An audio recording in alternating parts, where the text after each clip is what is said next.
बिस्मिल्लाहिर्रहमानिर्रहीम। अस्सलाम वालेकुम नाज़रीन, आप यूट्यूब चैनल देख रहे हैं। मैं इमरान खान हूँ। रूसी सदर के पास पहुँच गए ईरान के वज़ीर ख़ारजा। इससे पहले वो पाकिस्तान आए थे, फिर ओमान गए थे, वापस पाकिस्तान आए थे, फिर वो रशिया पहुँच गए। रूसी सदर ने बड़ा खुला डुला स्टेटमेंट दिया है। प्यूटन के साथ मुलाकात हुई उनकी, रूस के सदर के साथ, और प्यूटन ने कहा कि ईरान के सुप्रीम लीडर को पैगाम दिया प्यूटन ने, और उनका पैगाम वसूल भी किया और नेक तमन्नाओं का इजहार भी किया।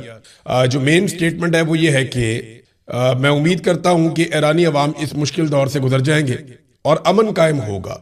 ईरान और खित्ते के ममालिक के मफाद में जो मुमकिन हुआ रूस करेगा। देखिए, रूस हमेशा खुलकर सामने आया ईरान के मामले पर, और इस तरह ईरान को खुलकर किसी ने भी सपोर्ट नहीं किया, चाहे वो मुसलमान ममालिक हों या पड़ोसी ममालिक हों। ईरान को जो सपोर्ट रशिया से मिली है वो बड़ी खुली डुली सपोर्ट है। उसकी एक वजह यह भी है ना कि रूस जब भी किसी मुल्क के साथ लड़ता है या तनाज़े में आता है तो अमेरिका खुलकर रशिया के खिलाफ खड़े होने वाले मुल्क को सपोर्ट करता है, चाहे हथियारों के साथ हो, चाहे पैसे के साथ हो, चाहे इखलाकी नुक्ता नज़र से हो, चाहे अक़वाम मुत्तहिदा में वीटो करना हो, या अपने इत्तेहादियों के साथ मिलकर दबाना हो। तो वो रशिया के खिलाफ हमेशा अमेरिका खड़ा होता है। इसी तरह रूस को मौका मिला तो रूस ईरान के साथ खड़ा हुआ, और रशिया ने ईरान के लिए स्टेटमेंट उस लेवल तक दिए हैं जिस लेवल तक कोई और मुल्क नहीं दे पाया। पाकिस्तान के हवाले से हल्की फुल्की सी अब तनकीद भी आना शुरू हो गई है। ये एक ईरानी पार्लियामेंट की कौमी सलामती और खारजा पॉलिसी कमेटी के तर्जुमान हैं इब्राहिम रज़ाई। इन्होंने एक ट्वीट किया है, इंग्लिश में ट्वीट है, मैं इसका ट्रांसलेशन आपको पढ़ के सुना देता हूं कि पाकिस्तान हमारा अच्छा दोस्त और हमसाया मुल्क है, लेकिन मुज़ाकरात के लिए ये मौजू सालिस नहीं है और ना ही इसके पास सालसी के लिए जरूरी साख मौजूद है। ये हमेशा ट्रंप के मफाद को मद्देनजर रखते हैं और अमरीकी ख्वाहिशात के खिलाफ एक लफ्ज भी नहीं बोल पाते। मिसाल के तौर पर दुनिया को बताने के लिए तैयार नहीं है कि अमेरिका ने पहले पाकिस्तान की तजवीज को कबूल किया मगर बाद में अपने वादे से फिर गया। ये भी नहीं कहते कि लबनान के मामले या मुंजमद असासों के बारे में अमरीकी वादा कर गए थे मगर उन्हें पूरा नहीं किया गया। एक सालिस को गैर जानिबदार होना चाहिए, ना कि हमेशा एक फरीक की तरफ झुकाव रखे। देखिए, मैंने पहले भी आपको ये कहा था कि ये पाकिस्तान के ऊपर उंगली उठेगी। वजह यह कि हमारी पोजीशन बड़ी अजीब है ना। हम ना अमेरिका की गारंटी दे सकते हैं, ना अमेरिका से गिला और शिकवा कर सकते हैं। हम सिर्फ अमेरिका की मदद कर सकते हैं। हाँ, ईरान से हम गिला शिकवा भी कर सकते हैं और ईरान से हम गारंटियां भी मांग सकते हैं। अमेरिका से ना हम गारंटी मांग सकते हैं, ना अमेरिका की हम गारंटी दे सकते हैं, ना अमेरिका अगर खिलाफ वर्जी करे किसी मामले की तो हम क्या करेंगे हम ये भी नहीं बता पाते। तो पाकिस्तान की एक बड़ी कमजोर पोजीशन है। इस पोजीशन में आप सहूलतकार तो हो सकते हैं, लेकिन सालसी करना जरा मुश्किल होता है। यही बात अब ईरान में से भी सामने आना शुरू हो गई है। उनकी पार्लियामेंट के कौमी सलामती और खारजा कमेटी के तर्जुमान जो है उन्होंने ये स्टेटमेंट दिया है। स्टेटमेंट मैंने आपके सामने रख दिया। नाजरीन, ईरान में अपने आप को जंग के लिए पेश करने वाले अफराद की तादाद 3 करोड़ हो गई है। ये वो 3 करोड़ लोग हैं जिन्होंने हुकूमत की इस दरखास्त के बाद कि अगर जमीनी हमला किया जाता है या लड़ाई तूल पकड़ती है तो ईरान की फौज कम पड़ जाएगी। ऐसे में हमें वॉलंटियर्स चाहिए जो बहुत बड़ी तादाद में सामने आए, उन्हें हथियार दिए जाएं और वो लोग मुकाबला करें बाहर से आने वाली फौज का, या कोई भी जारियत करता है ईरान के खिलाफ तो मुकाबला करें। तो अब जो तादाद होगी वो 3 करोड़ हो गई है। पूरी दुनिया में किसी भी मुल्क के 3 करोड़ फौजी नहीं है। यानी सबसे ज्यादा फौजियों की तादाद चाइना की है, फिर अमेरिका की है, लेकिन इन दोनों को भी मिला लें तो इतने फौजी नहीं है। ये तो बहुत बड़ी तादाद है फौजियों की, जो कि 3 करोड़ है। 3 करोड़ फौजी तो नहीं है, वॉलंटियर्स हैं। तो ये जनाब लोगों ने अपने आप को रजिस्टर कर दिया और इसका इजहार किया है कालिबाफ ने, जो स्पीकर हैं कौमी असम्बली के ईरान के और मुज़ाकराती कमेटी के हेड। तो उन्होंने एक पोस्ट की और उसमें उन्होंने कहा कि आप तारीख के वो चैंपियन हैं जो हमेशा फतेहयाब रहेंगे। इराक़ची ने 2 बड़े अहम बयान दिए। एक, उन्होंने कहा जी हमारे जो मुज़ाकरात अपने मकासद में अभी तक पूरी तरह कामयाब नहीं हुए, हालांकि पेशरफ्त हुई है। पेशरफ्त से वो नहीं मुकरते, वो ये कहते हैं कि पेशरफ्त हो रही है लेकिन मुज़ाकरात में पूरी तरह से हम कामयाब नहीं हुए, और उसकी वजह उन्होंने 2 चीज़ों को करार दिया। उन्होंने कहा कि अमेरिका के गलत रवैये एक वजह है और दूसरा हद से ज्यादा अमेरिका के मुतालबात ये वजह है। लेकिन इसके बावजूद ईरान ने दिल बड़ा करते हुए पाकिस्तान के जरिए से जो तजावीज अमेरिका को दी है, मैंने आपको पिछले वीलॉग में बता दिया था, और अब वो बाकायदा पाकिस्तान के और आलमी मीडिया पे छपना शुरू हो गई है। क्योंकि ये कॉमन सेंस की बात है। यही 2 चीजें जहां पे आगे सारे फंसे हुए हैं। नंबर 1 आबने हुर्मुज़, नंबर 2 ईरान की जौहरी सलाहियत। ये 2 चीजें हैं ना कि ईरान अपने जौहरी प्रोग्राम के साथ क्या करता है, एटमी प्रोग्राम के साथ क्या करता है, और एक आबने हुर्मुज़ का स्टेटस क्या होगा। तो इस पे जो ऑफर या तजावीज ईरान ने दी है अमेरिका को, वो बड़ी दिलचस्प है और वो पाकिस्तान के जरिए से दी है। उन्होंने कहा जी कि जौहरी मुज़ाकरात हम बाद के मरहले में कर लेंगे, तफसील से बैठेंगे, बाकी स्टेक होल्डर भी आ जाए, आलमी एजेंसी IAEA भी आ जाए, तो वहां बैठ के तसल्ली से जो जौहरी मामलात हैं उनके ऊपर हम तय कर लेंगे। लेकिन इस वक्त जो उन्होंने तजावीज़ पेश की हैं उसमें यह है कि आपने हुर्मुज़ को खोल दिया जाए पहले और नाकाबंदी खत्म कर दी जाए। अब ये नाकाबंदी अगर खत्म हो जाती है अमेरिका की जानिब से तो एक बेहतर सूरत हाल होगी और जंगबंदी कायम रहे। और दूसरा, ईरान भी आपने हुर्मुज़ को खोल दे, चाहे स्टेटस को थोड़ा सा तब्दील करके खोल दे, लेकिन आपने हुर्मुज़ खुल जाए और आलमी तजारत जो है वो वहां से जारी हो जाए। याद रहे कि दुनिया की पेट्रोलियम मसनूआत की जो तजारत है उसका 20% यहां से होता है आपने हुर्मुज़ से। ये बहुत बड़ी मिकदार है, पूरी दुनिया इफेक्ट हो रही है और दुनिया में फ्यूल की प्राइसेस बढ़ रही हैं, कॉस्ट ऑफ प्रोडक्शन दुनिया में बढ़ रही है, लोगों के लिए महंगाई का तूफान आ रहा है। ये मामला अगर यूं रहता है तो अगले चंद महीनों में ये ज्यादा बुरे हालात हो जाएंगे। तो ईरान ने इसका सोल्यूशन दे दिया है कि हम मुज़ाकरात करते रहेंगे, फ्री कैन बैठते रहेंगे, बाकी मामलात को बाद में हल कर लेंगे, लेकिन फौरी तौर पे आपने हुर्मुज़ को खोल दिया जाए और नाकाबंदी खत्म कर दी जाए, इसके ऊपर एक मुआहिदा पहले कर लिया जाए। ये बड़ी काबिले अमल चीज है जो इराक़ची ने बताई है और अमेरिका को एक ऑफर दी गई है। लेकिन देखना यह है कि अमेरिका इस ऑफर को तस्लीम करता है या अभी मजीद नाकाबंदी और घेराबंदी जारी रखता है, क्योंकि इतलात तो यही आ रही है कि अमेरिका बड़ी मिकदार में, बहुत बड़े पैमाने पर हथियारों को इस रीजन में पहुंचा रहा है। दूसरा, इसराइल ने जो लेबनान के साथ जंगबंदी की थी वो लगातार खिलाफ वर्जी हो रही है। इसराइल ये कहता है कि हिजबुल्लाह खिलाफ वर्जी कर रहा है, वो धमाके कर रहा है और वो इसराइली फौजियों के ऊपर अटैक कर रहा है, जबकि हिजबुल्लाह और लेबनान बार बार कहते हैं कि इसराइल खिलाफ वर्जी कर रहा है। जनूबी लेबनान के कस्बों में बड़ी भारी बमबारी की है इसराइल ने, उसके बाकायदा मनाजिर भी जारी किए गए हैं, वो दिखाई भी दे रहे हैं। तो सबको पता है कि किस किस्म की सूरत पैदा होगी। अमेरिकी सदर डोनाल्ड ट्रंप ने एक इंटरव्यू दिया, उस इंटरव्यू में जो उन्होंने सबसे बड़ा दावा किया वो फिर वही है कि अमेरिका ईरानी यूरेनियम हासिल करके रहेगा। यानी ये जो डोनाल्ड ट्रंप का कहना है ना कि ईरान की यूरेनियम अमेरिका ले जाएगा या हासिल कर देगा, ये खौफनाक चीज है। इस पे ईरान नहीं मानेगा और यहां लड़ाई बढ़ सकती है। लेकिन डोनाल्ड ट्रंप का एक ट्रैक रिकॉर्ड है, डोनाल्ड ट्रंप बहुत ज्यादा मांगता है और फिर कुछ थोड़ा सा लेकर वो एक स्टेटमेंट तब्दील करता है और वो राजी हो जाता है और वो अपनी हार को जीत कहने की भी सलाहियत रखता है कि मैं जीत गया। डोनाल्ड ट्रंप का ना एक बड़ी जबरदस्त करैक्टर है डोनाल्ड ट्रंप का। वो ये मांगेगा कि आप मुझे यूरेनियम दे दें, मैं यूरेनियम लेकर जाऊंगा, मैं यूरेनियम नहीं छोड़ूंगा। और बाद में अगर ईरान के साथ कोई ऐसा मुआहदा हो जाता है कि ईरान एटमी तजर्बा नहीं करेगा एटम बम का और यूरेनियम को दूसरे मकासद के लिए इस्तेमाल करेगा, तो डोनाल्ड ट्रंप कहेगा ये मेरी बहुत बड़ी फतह है। तो तब डोनाल्ड ट्रंप को पूछेगा भी थे आपने यूरेनियम लेकर आनी थी अमेरिका में, तो वो कहेगा जी क्या फायदा, वो खत्म ही हो गई और अब वो किसी और मकसद के लिए इस्तेमाल होगी। तो ट्रंप के अंदर ना ये फ्लेक्सिबिलिटी बहुत ज्यादा है, वो बड़े आराम से अपना स्टेटमेंट तब्दील करके अपने आप को फातेह करार दे देता है। और ट्रंप की पार्टी भी ऐसी है कि वहां पे बहुत सारे लोग इस बात को मान भी जाते हैं। तो डोनाल्ड ट्रंप ने एक तो ये बात की है, दूसरी जो डोनाल्ड ट्रंप ने बात की वो ये की है कि ईरान के पास सिर्फ 3 दिन बाकी बचे हैं। अब ये क्या कोई डेडलाइन है? नहीं। ट्रंप ने कहा कि 3 दिन के बाद डोनाल्ड ट्रंप के और अमेरिका के अंदाजों के मुताबिक ईरान अंदरूनी तौर पर फटना शुरू हो जाएगा। वजह जो है वो माली मामलात है, तेल की सप्लाई रुकने का बहुत बुरा अंजाम होगा ईरान का और ईरान अंदरूनी तौर पे बहुत ज्यादा इंतशार का शिकार हो जाएगा और उसको काफी प्रॉब्लम्स होंगे। तो उनके पास 3 दिन बाकी हैं, ये अमरीकी अंदाजा और अमरीकी तखमीना है। वैसे अभी तक ईरानी अमरीकी अंदाजों से ज्यादा ढीठ साबित हुए हैं और मुश्किल साबित हुए हैं। ये अभी आपको मैं बताता हूँ डोनाल्ड ट्रंप ने क्या कहा। पहले तो डोनाल्ड ट्रंप ने कहा कि पिछली क़यादत की जगह पे एक बेहतर क़यादत आ गई है। हालांकि सारी लड़ाई जो है वो नई क़यादत ने लड़ी है, पिछली क़यादत तो पहले हमले में ही शहीद हो गई थी। लेकिन साथ ही डोनाल्ड ट्रंप ने इसी इंटरव्यू में कहा कि ईरान की क़यादत बहुत अजीब है, समझ नहीं आ रहा हमारा वास्ता किन लोगों से पड़ गया है। ये भी डोनाल्ड ट्रंप ने कहा और इसी इंटरव्यू के अंदर कहा। फिर उन्होंने कहा कि अमेरिका ने ईरानी फौज को मुकम्मल तौर पे कुचल दिया है, मगर अब भी वहां पे खतरात मौजूद हैं। तो नादरीन, ये इंटरनेशनली चीजें चल रही हैं, हम इनको रिपोर्ट करते चले जा रहे हैं। रीजन में अमेरिका हथियार इकट्ठे कर रहा है, बड़े पैमाने पर उसकी मूवमेंट जारी है। ऐसी ही मूवमेंट अमेरिका फरवरी के महीने में और जनवरी के महीने में कर रहा था। तो उन चंद हफ्तों में अमेरिका ने जितनी मूवमेंट की हमने आपको रिपोर्ट की और मैं आपको बताता जा रहा था कि जिस तरीके से अमेरिका हथियार पहुंचा रहा है, चीजें लेकर जा रहा है, ये सिर्फ बातचीत के लिए या दबाव के लिए नहीं होगा, ये लड़ाई हो जाएगी। और फिर लड़ाई हो गई, अंदाजे दुरुस्त साबित हुए।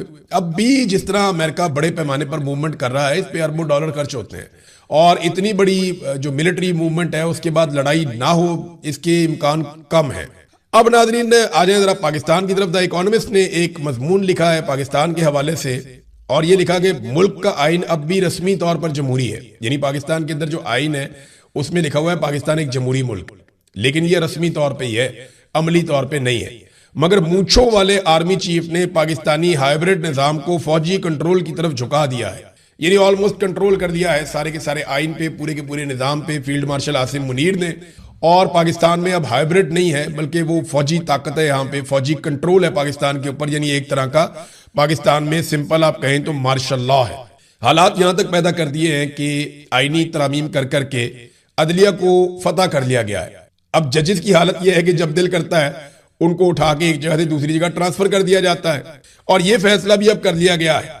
यानी अब नई खबर यह आई है कि जो जजेस पसंद नहीं है, इस्लामाबाद पे पूरा कंट्रोल चाहिए पाकिस्तान की मिलिट्री एस्टेब्लिशमेंट को। यहां पे कोई भी ऐसा जज उन्हें नहीं चाहिए, क्योंकि इस्लामाबाद में जो मामलात होते हैं हुकूमत से रिलेटेड होते हैं। तो हुकूमत से जुड़े हुए मामलात में कोई ऐसा जज नहीं चाहिए जो इंसाफ फराहम करे। लिहाजा इस्लामाबाद से 5 जजों को निकालकर मुख्तलिफ जगह पे ट्रांसफर करने का यह फैसला कर लिया गया है। अदलिया का शराजा बखेरा जा रहा है, और पाकिस्तान की अदलिया, पाकिस्तान के वकला, बार्स सब बैठकर तमाशा देख रहे हैं, और कोई ये रास्ता रोकने के लिए जरूरत नहीं कर रहा। जस्टिस मंसूर अली शाह और अतर मिनुल्लाह साहब ने बड़ी बुलंद आवाज में इस्तीफे दिए थे।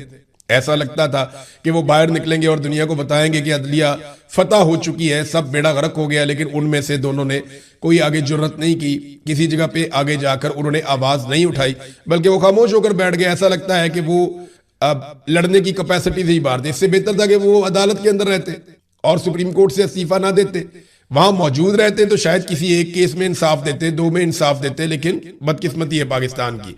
एक और देखें कैसी अजीबोगरीब खबर है। हुकूमत ने एक तरमीम की थी कानून के अंदर, और ये इख्तियार ले लिया था कि पाकिस्तानी शहरियों के पासपोर्ट गैर फाल कर दिए जाएं। यानी हुकूमत चाहे जिसका पासपोर्ट उड़ा दे, जिस शहरी का पासपोर्ट गैर फाल करना चाहे हुकूमत गैर फाल कर ले। ये हुकूमत ने इख्तियार ले लिया था। लाहौर हाई कोर्ट ने इसको गलत करार दे दिया था, लेकिन अब आईनी अदालत ने, जो पाकिस्तान की मिलिट्री एस्टेब्लिशमेंट ने एक नई अदालत तैयार करवाई है पाकिस्तान में, आईनी अदालत ने शहरियों के पासपोर्ट को गैर फाल करने का जो इख्तियार है वो हुकूमत को वापस दे दिया कि पाकिस्तानी हुकूमत जब चाहे जिसका चाहे पासपोर्ट खत्म कर दे। ये इख्तियार हुकूमत के पास अगर होगा तो हुकूमत अपने तमाम पॉलिटिकल अपोनेंट्स को कुचल देगी और उनके पासपोर्ट गैर फाल कर देगी। ये लोग ट्रेवल नहीं कर पाएंगे, उनके बुनियादी इंसानी हकूक मुतासर हो जाएंगे। लेकिन आईनी अदालत ने ये वाली सहूलतकारी भी कर दी। आईनी अदालत को जो भी कहेगी ना पाकिस्तान की एस्टेब्लिशमेंट, वो फौरी तौर पे कर देंगे, फौरी तौर पे कर लेंगे। पाकिस्तान को पूरी तरह से जकड़ लिया मिलिट्री एस्टेब्लिशमेंट ने। वो चीजें हो रही हैं जो माजी में कभी भी नहीं हुई थी। मिसाल के तौर पे आप ये देखें ना कि लाहौर का इलाका हरबंसपुरा, वहां पे पुलिस ने एक मुकदमा दर्ज किया, और ये 9 मार्च का मुकदमा है, रमजान के महीने का मुकदमा दर्ज किया जनाब के इसराइली झंडा जो है वो जलाया गया। एहतजाज किया लोगों ने और इसराइल का झंडा जला दिया। इसके ऊपर मुकदमा दर्ज हो गया। पाकिस्तान में गिरफ्तारियां हो रही है, फड़ दो हो रही है। अंदाजा करें पाकिस्तान कहां पहुंच गया। आप फलस्तीन के हक के लिए निकलते हैं, आप पे गोलियां चलती हैं, आप गिरफ्तार हो जाते हैं। आप इसराइल के खिलाफ निकलते हैं, आप पे मुकदमात होते हैं, आप गिरफ्तार हो जाते हैं, गोलियां चल जाती हैं। अजीबो गरीब सूरत हाल है पाकिस्तान में, ऐसा हमने कभी नहीं देखा था। ये पाकिस्तान की मिलिट्री एस्टेब्लिशमेंट ने अपनी मर्जी से हर चीज को बदल के रख दिया।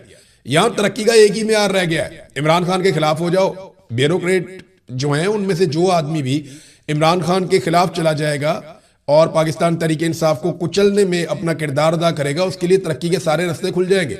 ये वाहिद क्राइटेरिया रह गया है पाकिस्तान में तरक्की करने का। कोई किसी किस्म की सलाहियत नहीं चाहिए, किसी किस्म की दिमागी सलाहियत नहीं चाहिए, किसी किस्म की कारकर्दगी नहीं चाहिए। कारकर्दगी सिर्फ और सिर्फ एक है कि जो करना है करो, इमरान खान को और पीटीआई को कुचलो, और जो ब्यूरोक्रेट ज्यादा काम करेगा इस सिलसिले में उसको ज्यादा तरक्की और सहूलियत मिलेगी। ये हम होते हुए देख रहे हैं। हुकूमत ने एक बार फिर पाकिस्तान में शरह सूद में इजाफा कर दिया। जब सूद की शरह बढ़ती है तो कारोबार कम होता है। ये एक सेट पैटर्न है। अब ये हुकूमत मुल्क नहीं चला पा रही, सादी सी बात है, और अपने खर्चे निकालने के लिए लोगों की जेबें काटने पड़ आ गई। बिजली की कीमत हो, गैस की कीमत हो, पेट्रोल की कीमत हो, आम आदमी पे लगने वाले टैक्सेस हो, हर चीज के अंदर हुकूमत नाकाम हो गई। और आसिम मुनीर साहब के पास इस वक्त किसी किस्म का कोई माशी फार्मूला बाकी नहीं रहा। सिर्फ एक ही चीज है, दुनिया से पैसे मांगो, इकट्ठे करो अपने खर्चे पूरे करने के लिए, और पाकिस्तानियों की जेबें काटो। जितना मैक्सिमम हो सकता है इनके ऊपर टैक्स लगाओ, चाहे पेट्रोल में, चाहे गैस में, चाहे बिजली में। चाहे बाकी चीजों में, तो लोगों को दबाएं। अब सूद की शरह में भी इजाफा कर दिया गया है। आसिम मुनीर साहब के पास कोई माशी प्लान इस वक्त मौजूद नहीं है जो कारामद हो। इससे पहले उन्होंने बड़ी कोशिशें की हैं, बड़ा जोर लगाया, लेकिन उनका काम नहीं है, वो कर नहीं पाए। और ना ही मौजूदा सियासी अदम इस्तेहकाम का कोई हल उनके पास है। जिन लोगों के पास हल है उनमें से आधे जेलों में है और बाकियों को दीवार के साथ लगाया हुआ है, तो फिर हल तो नहीं निकलता इस तरीके से। हालात यहां तक पहुंच गए कि इमरान खान साहब के वकालतनामे पे दस्तखत करवाने के लिए इमरान खान साहब के वकीलों को अदालतों से जाकर रुजू करना पड़ता है। ऐसा माजी में कभी नहीं हुआ। कोई भी आदमी जेल में बंद है, उसका वकील अगर वकालतनामे पे दस्तखत करवाना चाहे तो एक छोटी सी दरखास्त देकर जाके वो दस्तखत करवा सकता है। वो जाकर अपने क्लाइंट से मिल सकता है, उससे बातचीत कर सकता है, केस के ऊपर डिस्कशन कर सकता है और फिर उससे वकालतनामे पे दस्तखत करवा सकता है। मैं जेल में था, मियां अली अशफाक साहब आए, आके मेरे से दस्तखत करवाए, मेरे साथ केस को डिस्कस किया और चले गए। एक दफा जो है वो एक और वकील साहब, फिर एक और मुकदमा हो गया, मैं जेल में ही था, वो आए, उन्होंने आके मेरे से दस्तखत करवाए। वो अली के एसोसिएट थे, मुझे मिले, बैठे, बातचीत की, वो भी चले गए। ये पाकिस्तान में नॉर्मल रूटीन है। ये हर कैदी को ये सहूलत मैसर है। इमरान खान के अलावा इमरान खान को इन्होंने दबा कर रख दिया है, दबा कर रख दिया है और हर तरह का कार्ड इमरान खान के खिलाफ इस्तेमाल किया। भी ये ताहिर अशरफी साहब लंदन में थे, यहाँ पे कुछ ओवरसीज पाकिस्तानियों ने घेर लिया। उन्होंने कहा जनाब आप हर हुकूमत का हिस्सा बन जाते हैं। फिर उन्होंने ताहिर अशरफी साहब से कहा कि ना सिर्फ आप हर हुकूमत का हिस्सा बन जाते हैं बल्कि आप ये जूते पॉलिश कर रहे हैं। इस किस्म की बातें उनसे की गई। ताहिर अशरफी साहब जो है फील्ड मार्शल आसिम मुनीर की तारीफें करते रहे और वो जो दूसरे नौजवान वहां पे थे वो लोग ये कहते रहे कि नहीं नहीं वो बहुत जालिम है और उन्होंने पाकिस्तान में फस्तायत जो है वो बर्पा की हुई है। अब अशरफी साहब अपनी बातें करते, वो अपनी बातें करते। बाद में अशरफी साहब ने कहा मेरी फैमिली मेरे साथ थी, हालांकि जो दूसरे लोग हैं उनका ये दावा है कि फैमिली साथ नहीं थी। लेकिन एक बात मैं कैटेगोरिकली कहूं कि अगर किसी की फैमिली उसके साथ है या नहीं भी है, कोई बंदा अगर आपसे बात करना चाहता है तो आप उससे बात करें, जो नहीं बात करना चाहता आप सवाल करें और चले जाएं। हम किसी की तस्दीक नहीं कर सकते, ना ताहिर अशरफी कर सकते हैं ना कोई और कर सकता है। इस बात का सबको ख्याल रखना चाहिए। लेकिन एक बात मैं बताऊं, उसके बाद जो घिनौना काम ताहिर अशरफी साहब ने किया ना, वो देख के मैं हैरान रह गया हूं। कैसे कोई आदमी किसी की जिंदगी से खेल सकता है। ये देखें आप, ताहिर अशरफी साहब ने बाद में एक वीडियो के ऊपर पैगाम जारी किया, क्योंकि मौके पे तो जवाब दे नहीं पा रहे थे, तो वीडियो के ऊपर उन्होंने एक पैगाम जारी किया। वो पैगाम तो जो है सो है, उसके ऊपर जो कैप्शन लिखी ताहिर अशरफी साहब ने वो बड़ी खौफनाक है। उन्होंने लिखा मुनकरीने खत्म नबूवत के सहूलतकारों को जवाब। यार आप मारना चाहते हैं लोगों को? मौलवी साहब आपका दिमाग ठीक है? वो आपके पॉलिटिकल अपोनेंट है, उन्होंने पॉलिटिकल सवाल किया कि यार आप मिलिट्री को सपोर्ट क्यों करते हैं सियासतदानों के मुकाबले में? यूनिफॉर्म वाला जर्नैल चीजों को कैसे कंट्रोल कर सकता है? ये तो जायज सवाल है, कोई करता है, आपके पास जवाब है, दे, नहीं है तो दफा करें आप। लेकिन ये क्या बात हुई कि आप बाद में बैठ के नंबर टांगने के लिए वीडियो बना रहे हैं और उसमें आप कह रहे हैं मुनकरीने खत्म नबूवत के सहूलतकार। ये क्या होता है? आप तो लोगों की खत्म नबूवत के नाम के ऊपर तो पाकिस्तान में लोग जान से मार देते हैं। खत्म नबूवत के नाम के ऊपर तो यहाँ पे खून की नदियां बह सकती हैं पाकिस्तान में। आपको नहीं पता लोगों के क्या जज्बात हैं? और आपने एक पॉलिटिकल पार्टी को पूरी को टैग कर दिया पकड़ के। आपको ये बारीक वारदात है मौलवी साहब। अब बाद में फतवे ना देना शुरू होना। मैंने कहा था कि जनाब सहूलतकार, मैंने इक्का दुक्का की बात की, मैंने सबकी। आपकी जो कैप्शन लिखी हुई है ना, वो हर आदमी इतना बारीक नहीं आपकी वारदात समझ सकता। जो एक जर्नल इसका तासुर गया है, जो बुनियादी तौर पे इसका तासुर गया है, वो इतना खौफनाक है कि आपने एक आग लगाने की कोशिश की है। मजहब कार्ड को इस्तेमाल करते हुए पूरी पॉलिटिकल पार्टी और उसकी लीडरशिप की जान को आपने खतरे में डाल दिया। मौलवी साहब, इससे पहले भी इमरान खान साहब पे गोली चली थी और इसी तरह की घटिया और गंदी हरकतों की वजह से वो मामला हुआ था। आज फिर आप वही वाला कार्ड इस्तेमाल कर रहे हैं। यार आपको शर्म आनी चाहिए यार, खुदा का नाम ले यार। ये क्या हरकत आप कर रहे हैं मौलवी साहब?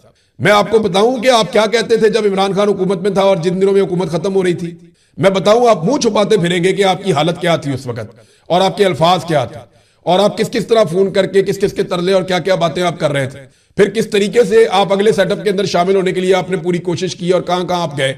मौलवी साहब, कुछ चीजों पे पर्दा रहने दें। आप लोगों की जान से खेलना बंद करें। ये बेशर्मी है, डिटाई है और ये बदनीयती है आपकी। कैसे आप किसी की जान से खेल सकते हैं यार? आपको इंसानी जान की परवाह ही नहीं है। आपने मुंह चुप के कह दिया मुनकरीने खत्म नबूवत के सहूलतकार। ये क्या होता है?